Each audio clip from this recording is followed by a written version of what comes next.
Hello, my name is Austin Belzer, and welcome to the very first episode of the Austin B Media Podcast, a short form podcast discussing the latest in the world of movies, video games, technology, TV, music, and much more. Welcome to the show. Let's get started.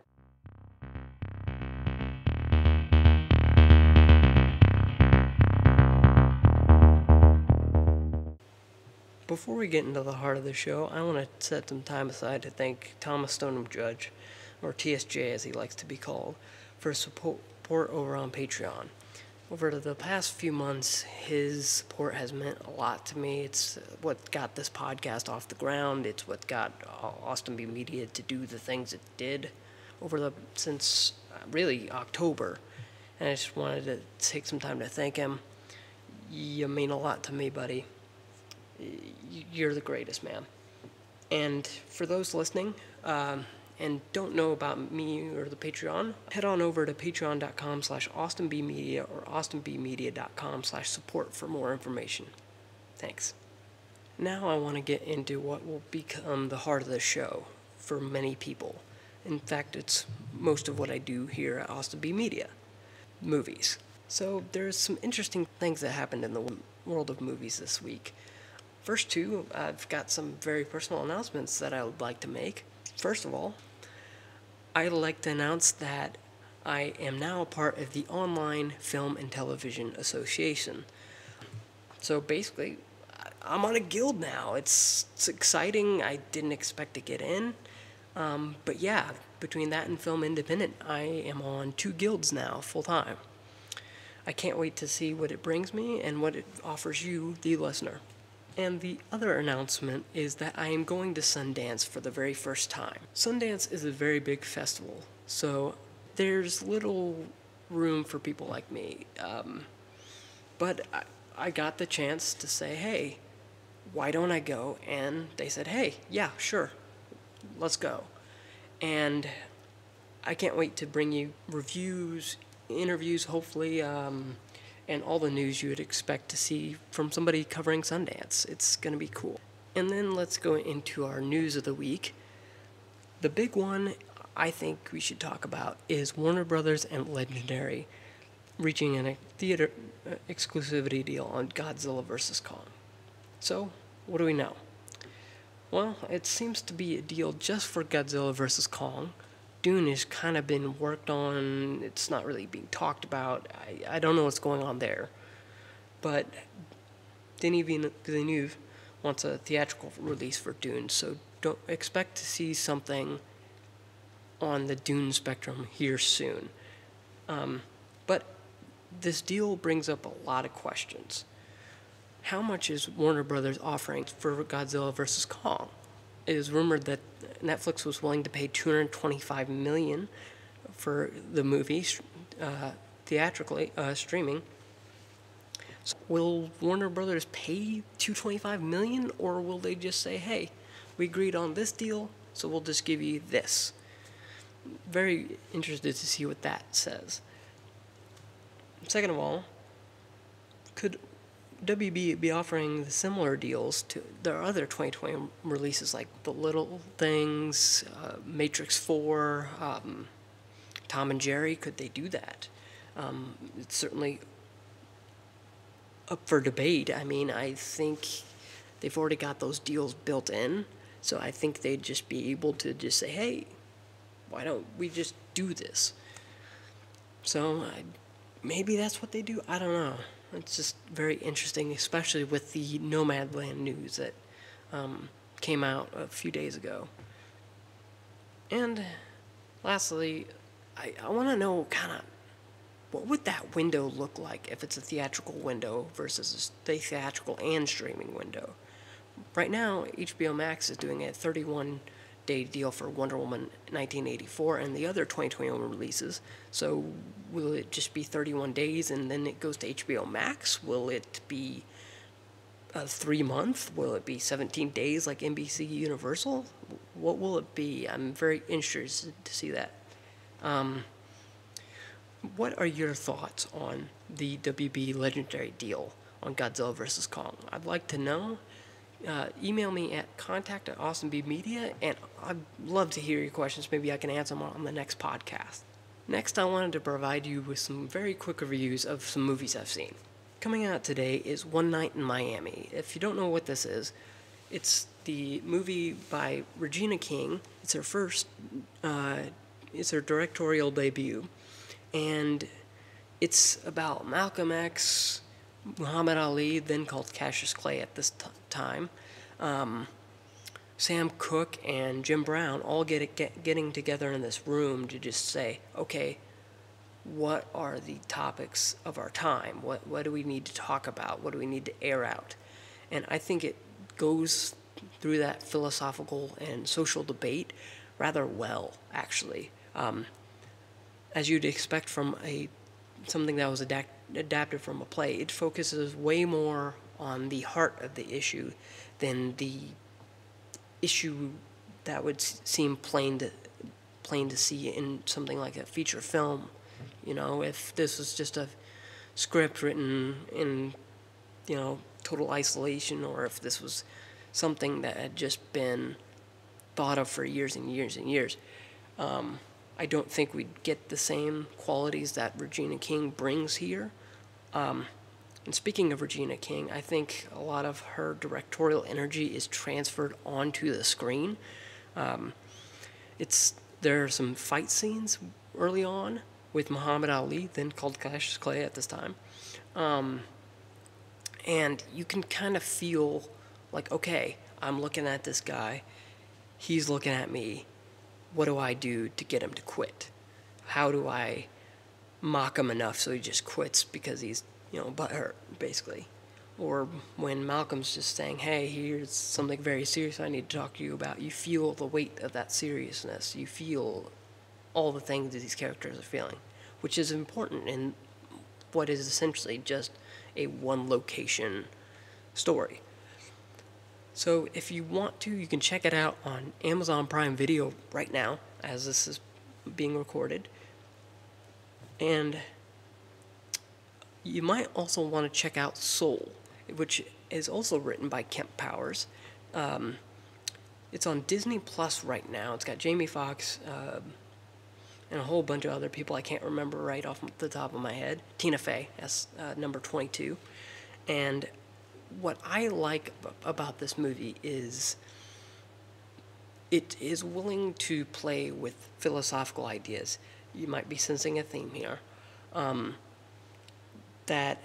What is the soul look like when it's just purely a soul? What does it look like when we die? What does it look like when yada, yada, yada? I mean, I could go on with these questions forever. It answers these questions in a very unobtrusive way. It says, hey, here's what we think it might be, while also avoiding those without really looking at the religious implications, even though it does mention it from time to time with some things that you see in the background, which we all talk about Pixar Easter eggs, and I think this one probably has the most actual real-life Easter eggs, just with all the people who are in here.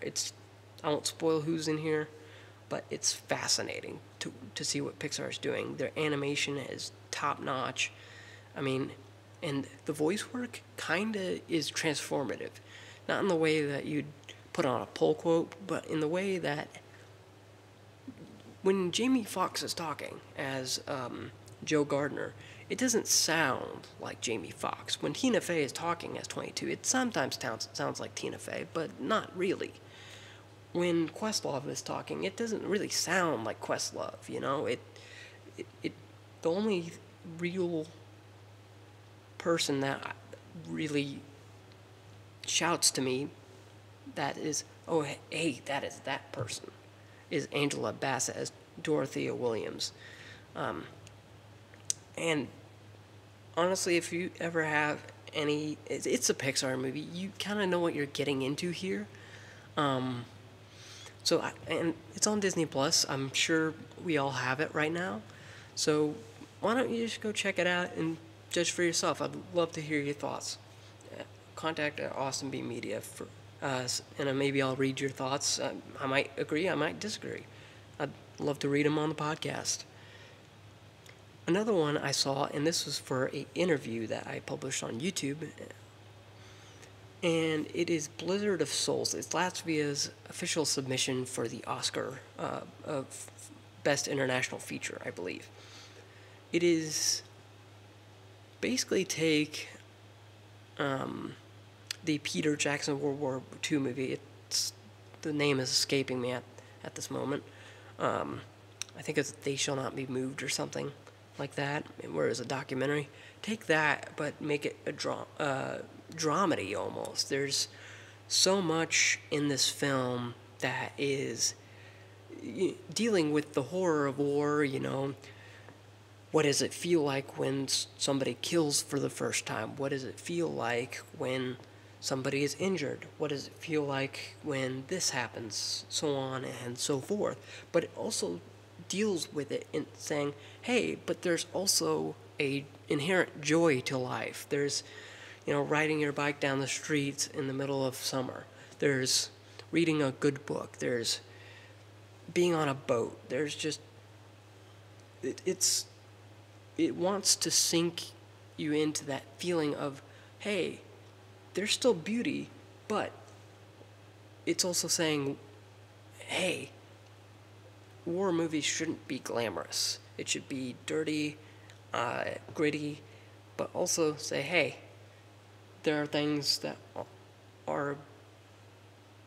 happen outside of war that make it make life worthwhile and make it worth living for a soldier who has witnessed these horrors.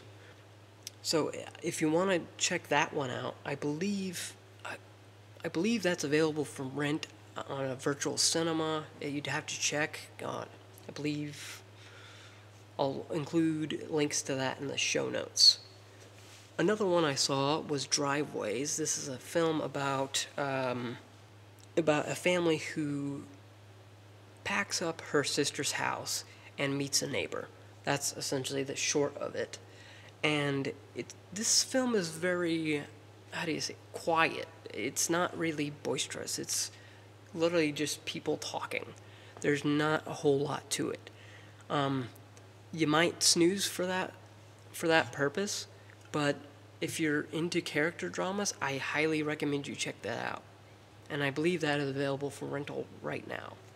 For awards catch-up, I watched both Borat and Borat's subsequent movie film. Real quick, if I had to rank them, I'd honestly say Borat's subsequent movie film is actually better than the original Borat, just because it's a lot more focused and a lot less trying to provoke, I guess. These two films, I think, are very unique. They're trying to do this thing where it's both trying to create a message of, hey, maybe we shouldn't do this, or maybe we should look at this more, while also saying the most juvenile jokes I think I've ever heard in a movie. I mean, there's a fight in the first movie that's just, it's utterly ridiculous. I'm sure anyone who's seen Borat 1 can attest to that. Borat's subsequent movie film is worse, but I mean, not even on the level that fight in the original. I think Borat is available for rent. I'll include a link to that in the show notes, but Borat's subsequent movie film is on Amazon Prime right now, actually, which is kind of weird, because the two feel segregated, that they're all not on the same service. It's weird. So check those out, and you know, it's interesting, Borat's subsequent movie film being in the Oscar race, it feels very, very weird to me. That's the situation Amazon Studios is in, that they're submitting Wuhan Flu for the Best Original Song and nominating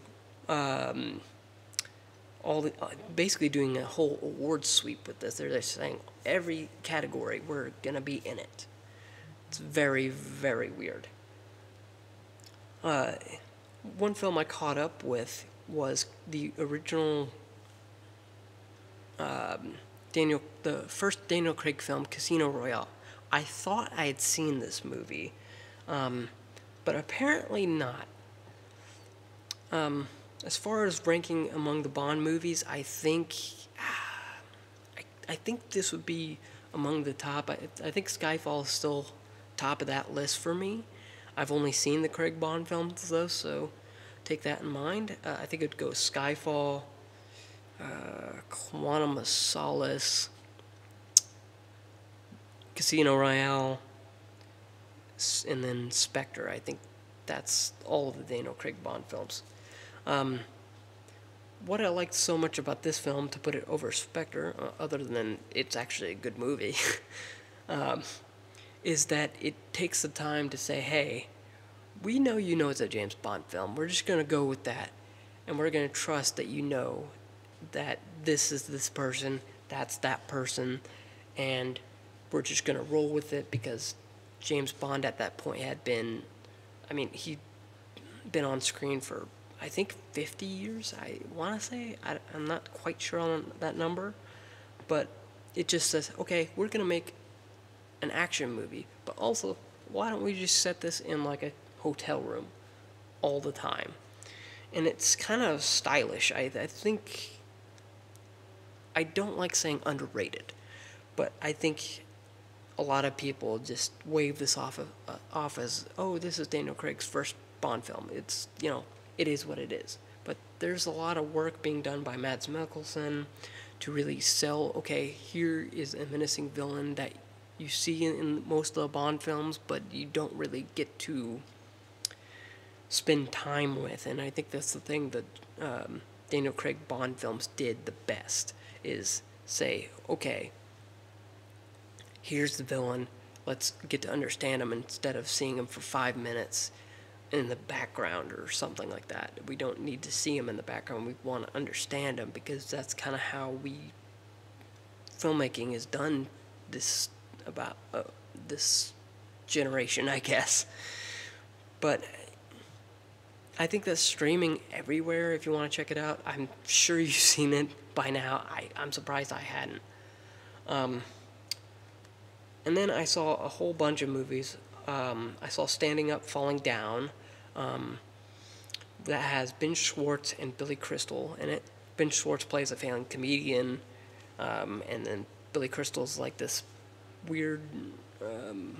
Billy Crystal's Billy Crystal in this movie, essentially, except for playing a much more real-life role, I think. But yeah, it's good. It just is way too short, I think. It doesn't deal with the fact of, here's really a struggling comedian and here's why. It just kind of treats the story as an afterthought. But if you like Billy Crystal and you like Ben Schwartz, I think this will be good for you. I think it's available to rent. I'm not quite sure, but that link will be down in the show notes. I also saw Blind Fire, which is a movie about a accidental cop killing. Not cop killing, but a racial profiling thing. And it's okay. I think it falls into the trap a lot of indie movies do. I know this isn't an indie movie because there are some faces I recognize in this movie, but it just, I think it really doesn't have the bones to really have the conversation of, hey, is what I did right? I mean, it kind of does, but then it just dives way too into the ridiculous side of that it really never treats conversations seriously, and I think that's a dangerous thing, especially when you're talking about a sensitive topic such as this. There's some good work early on, but ultimately, I'd wait for this to stream. But if you're wanting to rent it, I think you can rent it right now. I also saw Black Bear. That's the Christopher Abbott, Aubrey Plaza film. I know a lot of people have been saying this is one of their favorite films of the year. Um, it's again, it's okay. There's just you. It lives and dies on the ability for the viewer to vibe with this movie, more or less. It's saying, hey, I'm here and this is what I'm going to be for the next hour and a half. And honestly, I was quite done with all of it about 40 minutes in. I kind of checked out mentally 40 minutes in because I honestly was bored after the first act ended because it just didn't grab me like a lot of people did. Maybe it will on a rewatch, but yeah, no. I'd wait for this to stream on Amazon Prime Video, but it is available for rent right now. And speaking of Amazon Prime Video, something that is streaming on Amazon Prime Video is the Clark Duke film Arkansas with Liam Hemsworth and Clark Duke himself. This is kind of an interesting movie. I would say the closest analogy to this film is Logan Lucky, but with drug dealers. It just says, hey, it's weird. It takes two drug dealers and says, here, let's have fun with this. Let's just have a good old-fashioned time. It's weird. I think that's the only way to describe it. It's a comedy. Like, they kill somebody and it's treated like a joke, and there's a whole scene where it's really just treated like one big joke, and it's kind of off-putting at first, but once you vibe with it, again, you're sensing a theme here, I'm pretty sure. If you're willing to vibe with this movie, I think it's well directed. Liam Hemsworth is doing his best Arkansas accent, I think. Clark Duke is kind of underutilized in this film. I think he could have been in it more, since he is really the heart of the film itself, even though he doesn't get very many lines, probably due to him directing it. But I'd check it out on Amazon Prime. I mean, it's just, I'd recommend it on a Saturday. Maybe kick back, grab a beer or two or three. I mean, if that's what it takes for you to vibe, go at it. And it's kind of like a buddy movie, if that makes sense. Not as like Toy Story or Blues Brothers or anything like that, but it's kind of a film you'd watch with your best guy friend, and you'd be like, hey, look at this movie. Want to go watch it? Sure, yeah. It's kind of that movie. It's a chill-out movie. So if you got the time, check it out on Amazon Prime Video. Link is in the description. Another movie I got to check out was Promising Young Woman. I think it came out on Premium Video on Demand at, I think, $20 last time I checked, which I think I was talking to somebody about that today, and I think it's worth that price, because this is a excellently directed, acted. This is a film firing on all cylinders. It just is an enormous film. The direction is stylish. What Emerald Fennell, the director, is doing here is just playing with colors. The cinematography is excellent. Just every part of it. I can't remember the lead's name. Apologies. But she does a lot here to really just say, hey, this is my story and this is what I've got to say.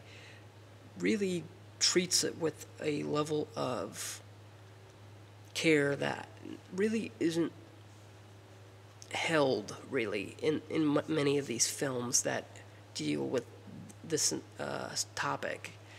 And, you know, I think if you're willing to pay, if you want to see a well-directed film, you say, there haven't been very many great films this year. I think this is the argument against that.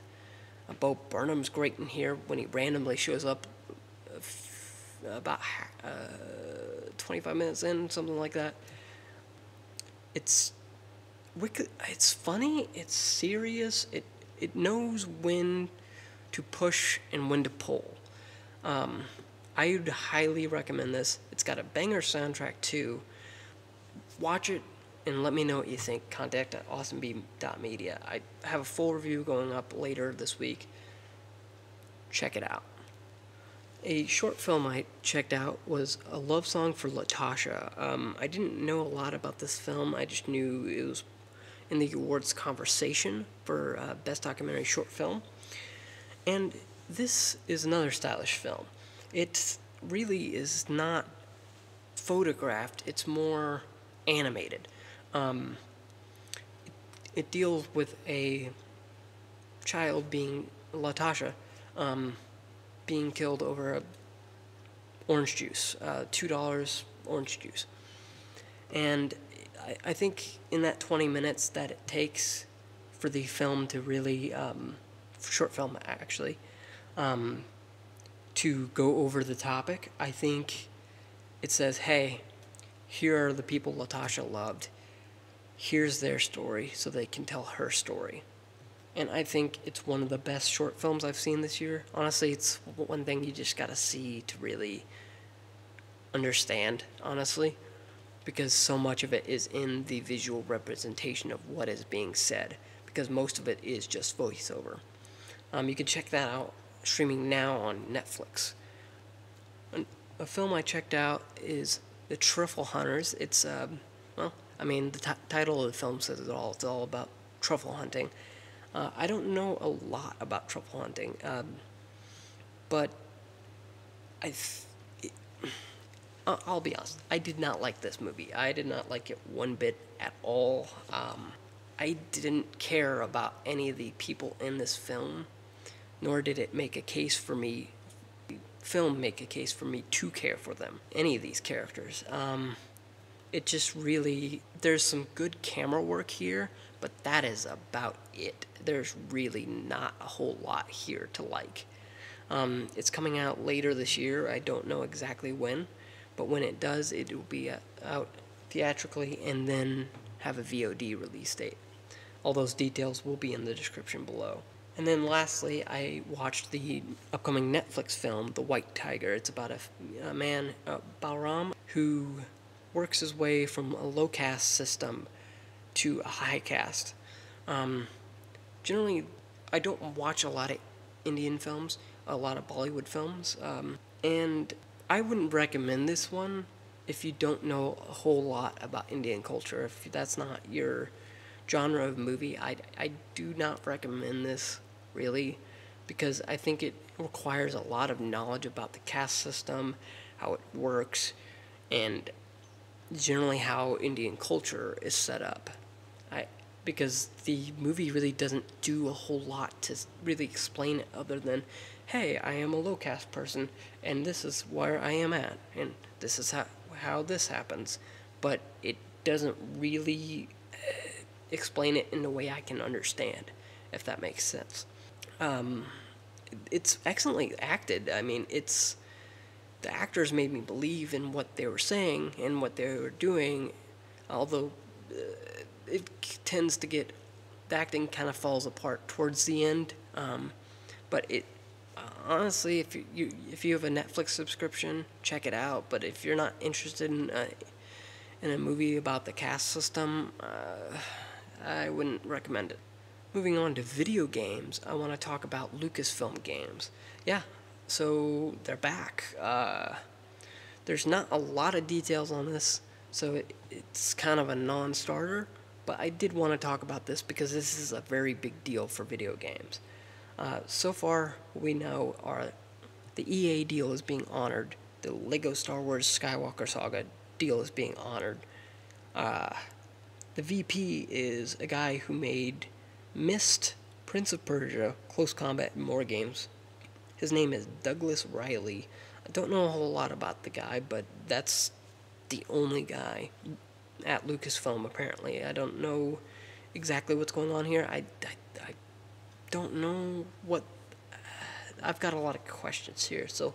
Yeah, it's just weird, because Machine Games is making an Indiana Jones movie in around the era of 1937, and it's going to be an original story executive produced by Todd Howard, with Massive Entertainment doing a story-driven open-world Star Wars game. They're the people behind Division, and it's going to be in the Snowdrop engine. But I've got a lot of questions, so let's just get right to those. And let me know if you have questions. Contact at austinb.media. I want to know, okay, what is the purpose of Lucasfilm Games if they already had existing deals and those deals are going to be honored? It confuses me to see all this. Second of all, when we see these titles, because when they're talking about the Indiana Jones game and they're talking about the new Star Wars game, they're not giving really any details. Really, all the details I just gave you are all the details I've seen. And that's not really... I would rather Lucasfilm say, hey, we'll have announcements at E3 2022, or E3 2021, excuse me. And then, or something like that, because I'd rather have details than left here wondering what's going on. Why did Disney bring back Lucasfilm Games? That doesn't make a whole lot of sense if you're already outsourcing a lot of your work. So if you have any questions or comments about that story, let me know. Contact at austinb.media, and I'll be sure to answer them on the next show. And then really quick, I wanted to mention that right now Consumer Electronics Show 2021 is underway, so expect some things on the website rather. Just to kind of give some general thoughts, but CES 2021 is underway, and that's honestly just based off the stories I've already read is cool. There's a rollable LG phone. There's Sony's moving away from AI and going to their Bravia XR line. I don't understand it, but it sounds cool, and that's honestly the theme of CES. I don't understand it, but it's cool. So I'll have more on that later. And then in the TV sector, I wanted to give some quick thoughts on WandaVision. The first 2 episodes are only out right now, so I can only comment on those. But I think Marvel Studios is doing something interesting here. I'm honestly surprised at the scale at which they're doing this. I know some things that I don't want to spoil for viewers, so I'm going to try and keep this relatively spoiler-free. But the format of just saying, okay, episode 1 is a take on the 50s era, and episode 2 is a take on the 60s era, so on and so forth. I think that's very interesting to me, especially with the Marvel universe, because it hasn't been done before, and this is supposedly the event that leads up to all the Phase 4 stuff, maybe including Black Widow. I'm not quite sure about that. And if you just said WandaVision and didn't say that it was a Marvel movie, or a Marvel show rather, I think it would be very interesting to see the public reaction of that, because it is very much aping on I Love Lucy, Leave It to Beaver, those kind of shows, at least right now. I am sure it will ape on Full House at some point. Or I think they've mentioned The Office and Twilight Zone, that kind of thing. But honestly, I think it's truly original. I can't wait to see what episode 3, 4, 5, 6, 7, what they look like. Because just based on what I know about the House of M and some government agencies and the stuff that's been shown here, it's going to be very interesting to see what's going on there. And then, really quick, I wanted to share some stuff I've been listening to. I've been listening to the One Night in Miami soundtrack, mainly Chain Gang, Speak Now, and Change Gonna Come, by Leslie Odom Jr. Technically Sam Cooke, but it's re-recorded here by Leslie Odom Jr. I highly recommend that. And this one's a song. I've been listening to Flare Guns by Quinn Exie. I don't know how you quite pronounce that. And Chelsea Cutler. It's just kind of my motivating song. And then a new song by Haley Witters featuring Little Big Town called Fill in My Cup. It's a nice country vibe going on to it.